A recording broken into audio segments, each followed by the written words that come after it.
lively, shiny, noisy, fast. Today, 55% of the world's population live in cities, and in about 30 years, we expect to reach 70% of all humans. What makes us so attracted to cities? They're just so complex and overwhelming. How can we at all understand them? What makes us feel good or bad in them? The original concept for this video was to go out in a walking investigation within the city of Berlin. When all was set to begin, an unexpected event inspired me to incorporate a new element into the story.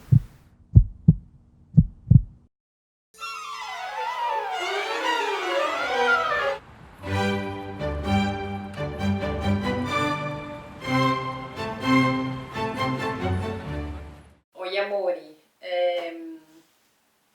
Nossa, muita coisa acontecendo já, socorro. So as I was saying, the intention of this movie was to take Berlin as a study case to learn about a city. As I usually do, I researched and selected 4 people and places to visit and listen to their stories. The first time I had to go up these 4 floors, I timed it out of curiosity, and it took me 12 minutes. 2 weeks later, it was 6.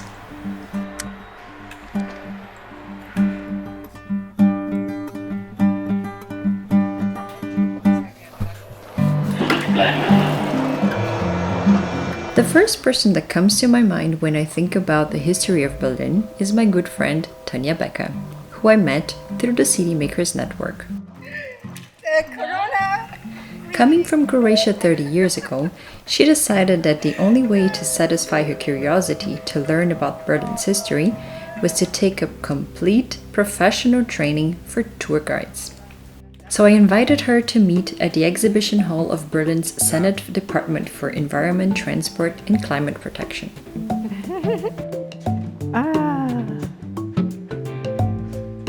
Look.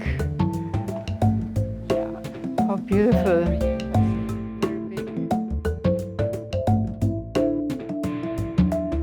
Almost every city, or a huge city, big city, has its model. So I saw some of them in Beijing or Shanghai. My city, Zagreb from Croatia, has also a model like that. We are now in the place where we can learn a lot about Berlin, about development of the city, about urbanization, about logistics, about mobility in Berlin.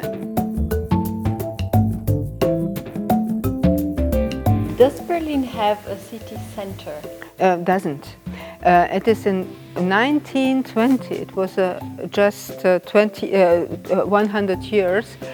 All these villages around the Berlin were put together administratively. So we can say every part of the city has a center, more or less. But the center of Berlin doesn't exist.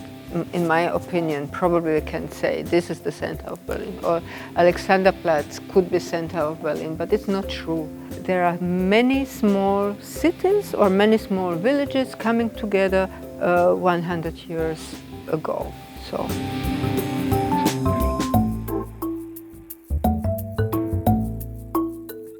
I told you everybody knows about Wall of Berlin, the last one, but Berlin had in its history altogether 4 walls.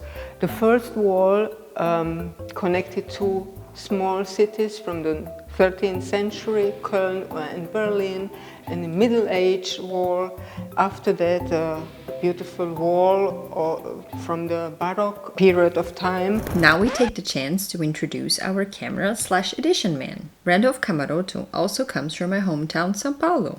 Fortification, and in the middle is Berlin, and divided outside and inside the city. You can see it here and you can see it here. And the third wall, very important wall, was border control wall. You can see it here, a very, very long wall around the city from the 17th, 18th century. Around. And at last, the wall, everybody knows, the wall of Berlin from the 20th century, dividing two parts of the city, western part from the eastern part of the city. Besides being a pleasure to meet my friend Tanya, this place was great to get an overview about the city of Berlin.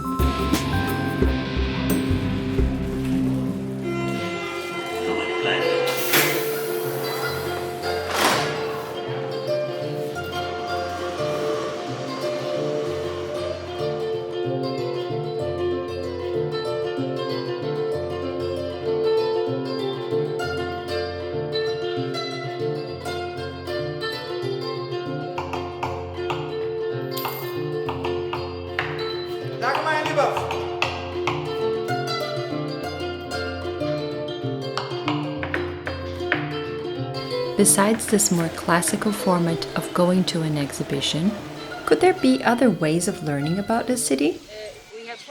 I invited Angela Mignon to meet me at the Gleidreickpark, hoping to get an insight into other possibilities. We started off about over 10 years ago at the University of Dortmund with some colleagues. We were asked to do lectures for children. And we had simply fun putting together a lecture for young kids on urban design, and enjoyed it so much that we then were doing workshops and came up with concepts for workshops. And I think this got us thinking and discussing what could we actually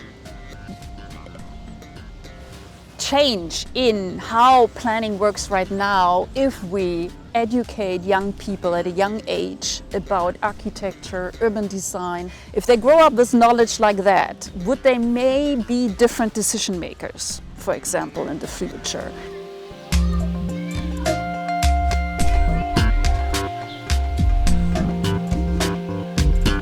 I think this book shows very well our methods in a nutshell and the phases we usually do, which is analyzing, sensitizing at the beginning, then trying really a phase where they have to try out a lot of things to then finding ideas and then actually working on these ideas two-dimensional in drawings or collages and three-dimensional in models and installation. And then at the end have this phase of presentation and discussion. To me, it's very important to understand every participatory project also as an educational project. Then the story I told you before about these kids learning and coming up with ideas on their own is a good example that shows these participatory projects are learning projects. So you always should ask yourself, what do you want to teach these people, or teach not, or what should they take home?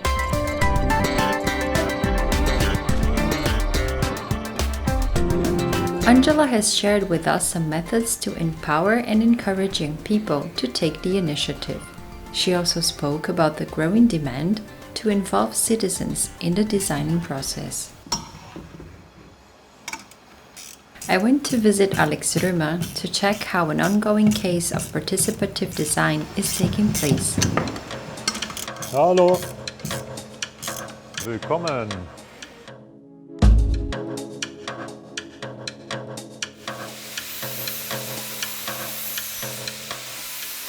This is an amazing image going through the corridor with all these stones. So Constructlab, I would rather describe it as a network of people who share the interest or a similar interest in doing things together. You come together because you do things in a specific way that makes Constructlab.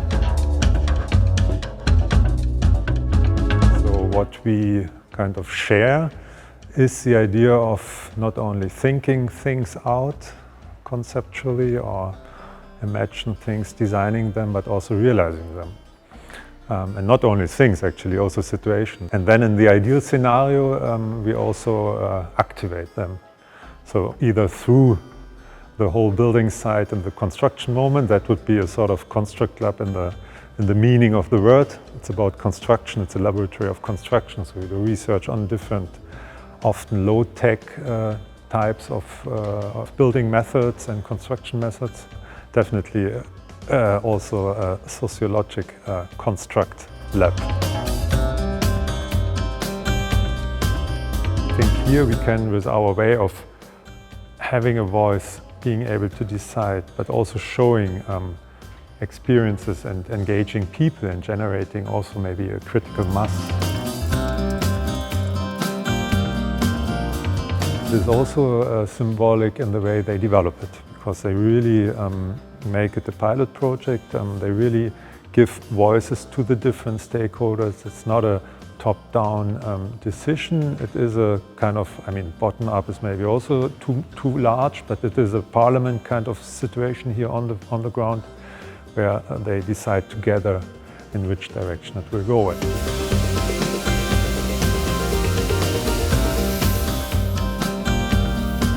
One important aspect of the Dragoner case, mentioned by Alex Römer, is the attempt to preserve and cultivate diversity. This area in Kreuzberg still manages to have a healthy mixture of different ages, economic status, and culture. From falafel to pizza or soup, through food, we can already discover what were the cultures which migrated into Berlin.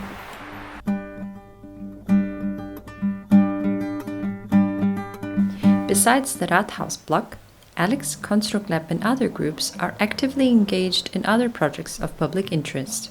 It seems the citizens of Berlin are especially active in expressing their opinions, but also not being afraid to get their hands dirty to do what needs to be done. I saw an egg-shaped element on the plan, and it said rainwater basin. What rainwater basin? I've never seen that. And one time I passed by and the door was open where we entered. Didn't look at all like a rainwater basin. It was just a concrete flat field, like the parking of a supermarket.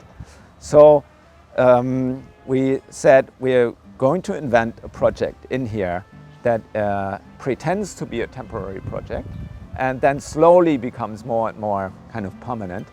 We don't know exactly what this project will be, but it will be not a techno club. It will be a project that is really trying to invent something new for society of the city. As Raumlabor, we were at a point where we invented more and more academic projects that are not happening inside academia.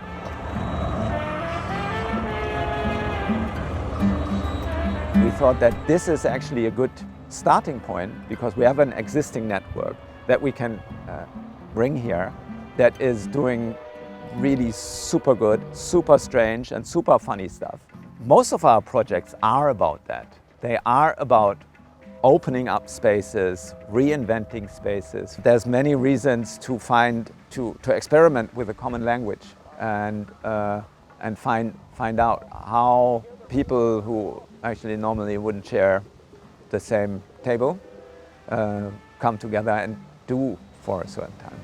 For my own part, I can say I enjoy it when an idea gets adolescent and I can start concentrating on something else. But here, this is such a beautiful place that I really enjoy being here myself. So the problem of the association is that I'm hanging out here.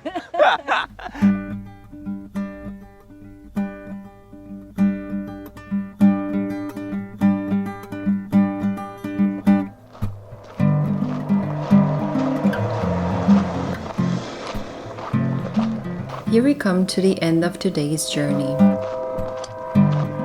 Listening to the stories of Tanya, Angela, Alex, and Benny, could it be that we are transitioning to a new stage of democracy?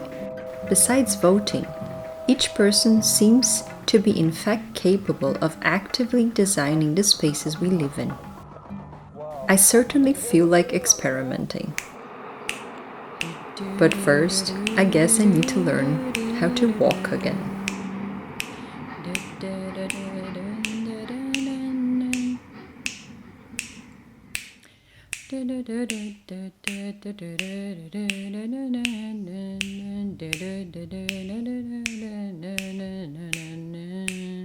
La la la la la. Na na na na na. Na na na. Na na na na. Na na na.